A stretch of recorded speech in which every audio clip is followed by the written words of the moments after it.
¿Alguna vez has guardado un secreto durante medio siglo? Yo sí. Mi nombre es Michael Ashford, tengo 72 años y un diagnóstico que no me deja escapatoria: cáncer de intestino en fase terminal. El médico me dio, con suerte, 5 meses más de vida.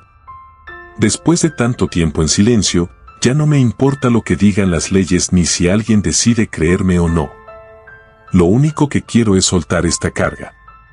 La última vez que hablé de lo que vas a leer fue antes de que me obligaran a firmar la Ley de Secretos de Estado. Medio siglo callado, tragándome recuerdos que aún me despiertan por las noches. Pero, al fin y al cabo, como dijo un viejo compañero marine, lo que cuento no es verdad ni mentira, es simplemente lo que sé. El verano del 66 cambió mi destino. Mientras mis amigos se perdían en la música o en la protesta contra la guerra, yo me enlisté en el Cuerpo de Marines de los Estados Unidos, impulsado por un idealismo que hoy me cuesta entender. Podía haber ido a la universidad, incluso ser oficial, pero prefería alistarme como soldado raso. Quería sentir lo mismo que mi abuelo en la Segunda Guerra Mundial. Quería que se sintiera orgulloso. A comienzos del 67, descendí del rugido metálico de un C-130 en Da Nang, Vietnam. Era parte de la compañía Kilo, tercer batallón, quinta infantería de marina.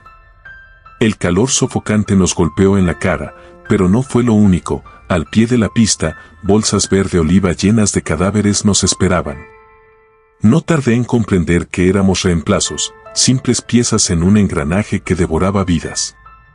La primera semana apenas dormí entre mosquitos y artillería. Una guardia nocturna me ofreció un respiro, o eso pensé. Fue allí, bajo la oscuridad y con los nervios a flor de piel, que crucé palabras con el capitán Eidern, una leyenda en la base, antiguo policía de Los Ángeles y respetado como pocos. Su voz cálida y su sonrisa invisible en la penumbra hicieron que, por primera vez en días, sintiera que aún había algo humano en medio de ese infierno. La charla con el capitán Eidern fue breve, pero quedó grabada en mí. Me sorprendió que, en lugar de mantener la distancia propia de un oficial, hablara de pesca, de familia, incluso de cacerías en Carolina del Norte como si quisiéramos escapar, aunque fuera un instante, de la guerra. Su risa leve, su manera de juguetear con un anillo de plata en la oscuridad, me dieron más calma que cualquier descanso. Por un momento pensé que quizás había cometido un error al enlistarme, pero aún podía aferrarme a la idea de que había propósito en todo aquello. Con el paso de las semanas, esa ilusión se desmoronó. Vi caer a compañeros a quienes apenas les había aprendido el nombre. Escuché historias de regreso a casa que no eran de héroes, sino de rechazo. Los llamaban asesinos de bebés, les escupían en el rostro en plena calle de Nueva York. La gloria prometida estaba lejos de la realidad. En el frente, solo teníamos miedo, sudor y muerte. A veces me preguntaba si el sacrificio valía la pena. La base de Da Nang era un hervidero de rumores, de soldados que contaban cómo amigos habían desaparecido en la jungla, o de patrullas enteras que nunca regresaban. Yo intentaba aferrarme a los recuerdos de mi infancia, los juegos con mi hermano, las tardes de caza de ardillas con rifles de aire. Eso era mi refugio mental, mi único escape mientras alrededor todo se desmoronaba.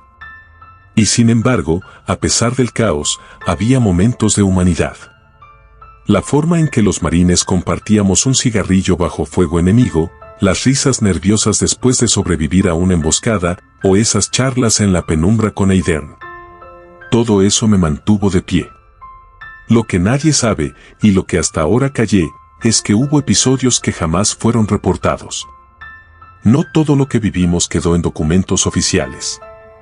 Había operaciones encubiertas, encuentros que parecían imposibles de explicar y sucesos que aún hoy me hacen dudar de mi cordura. Pero esos detalles son precisamente la razón por la que escribo esto, porque lo que vivimos en Vietnam no fue solo una guerra, fue algo más. Esa primera guardia fue solo el comienzo. Con el tiempo, la guerra dejó de ser una idea y se volvió un monstruo tangible que devoraba todo. En cada patrulla, la jungla parecía tragarse a los hombres sin dejar rastro. El sonido de la artillería se convirtió en un ruido de fondo constante, como si la muerte siempre estuviera afinando sus tambores.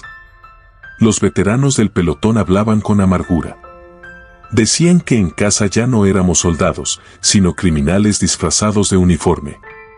Uno de ellos me contó que, caminando por la Quinta Avenida, una chica bellísima, con cuentas azules y blancas y un botón de la paz, le había escupido en la cara sin miramientos. Ese contraste entre lo que creíamos estar defendiendo y lo que realmente nos esperaba al regresar fue, para muchos, más devastador que el combate mismo. Yo empecé a sentir la duda crecer en mí.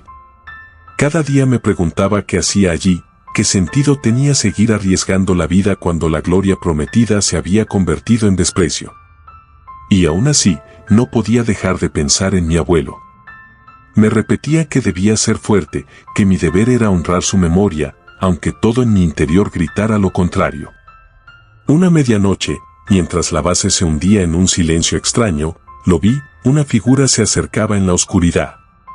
Al principio pensé que era un superior y alcancé a distinguir las barras dobles en sus hombros. Era, en efecto, el capitán Eidern. Un hombre que, a diferencia de otros oficiales, no imponía respeto por rango sino por humanidad. Había sido capitán de policía en Los Ángeles antes de unirse al cuerpo. Entre los marines, su nombre corría como una leyenda.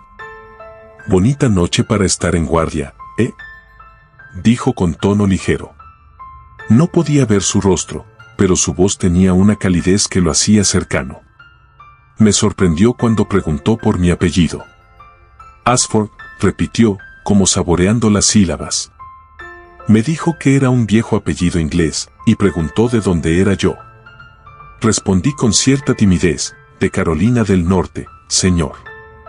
Él sonrió, jugueteando con un gran anillo de plata que brillaba tenuemente en la penumbra. Me dijo que conocía bien la zona porque su esposa tenía familia allí, y que siempre que podía viajaba para visitarles. Habló de la pesca en primavera como si, en medio de la guerra, aún quedara espacio para hablar de cosas simples. Le confesé que no sabía mucho de pesca, mi hermano y yo pasábamos más tiempo cazando ardillas con rifles de aire comprimido. Él rió suavemente, contándome que era aficionado a cazar ciervos cerca de Willow Creek. Hubo un breve silencio, y lo sentí más humano, más cercano. La ansiedad que me carcomía desde que llegué a Vietnam se fue disipando poco a poco. Esa noche aprendí que, incluso en el infierno, todavía era posible encontrar instantes de calma. No sé si era un espejismo, o si de verdad aquel hombre tenía el don de recordarnos que aún éramos personas y no solo carne de cañón. Lo cierto es que, después de esa charla, mis dudas no desaparecieron, pero encontré fuerzas para seguir resistiendo un día más. Y eso, en Vietnam, ya era una victoria. Con el paso de los meses, entendí que lo que vivíamos en Vietnam iba mucho más allá de simples enfrentamientos entre ejércitos. No todo quedaba escrito en los informes oficiales ni en las noticias que llegaban a casa. Había operaciones que nunca existieron en papel, patrullas que se desvanecían en la selva sin dejar rastro, sucesos que incluso hoy dudo si fueron reales o producto de la locura colectiva. No se trataba solo de guerrilleros escondidos en túneles ni de emboscadas nocturnas. Hubo noches en que escuchamos ruidos imposibles de describir, como si la misma jungla respirara.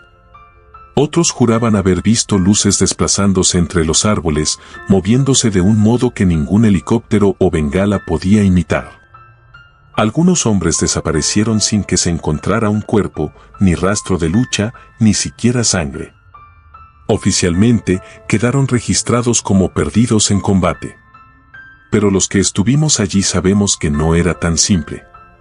Yo mismo fui testigo de algo que nunca pude olvidar. Una madrugada, mientras vigilábamos un sector pantanoso, el aire se volvió pesado, casi irrespirable. Sentí que alguien, o algo, nos observaba. No era el enemigo, lo sabíamos. El capitán Eidern también lo sintió, lo vi tensarse, con la mirada fija en la oscuridad. Sin decir palabra, ordenó retirada inmediata. Jamás lo había visto dar una orden tan tajante sin explicación. Y jamás volvimos a hablar de ello. Después de la guerra, todo quedó enterrado bajo el sello de confidencial. Firmamos documentos que nos ataban al silencio con la amenaza de cárcel. Yo cumplí esa orden durante casi medio siglo. Nunca conté nada a mi familia ni a mis amigos. Fingí que mis cicatrices eran solo recuerdos de combate, pero en mi interior llevaba el peso de lo inexplicable. Hoy, con un cáncer que me consume y pocos meses de vida por delante, sé que ya no tiene sentido callar. No me importa si me creen o si me tildan de loco. Solo sé que no quiero llevarme este secreto a la tumba. Porque lo que vivimos en Vietnam no fue únicamente una guerra. Fue un encuentro con algo que no pertenecía a este mundo. Y lo más aterrador no fue lo que vi, sino lo que jamás logré entender.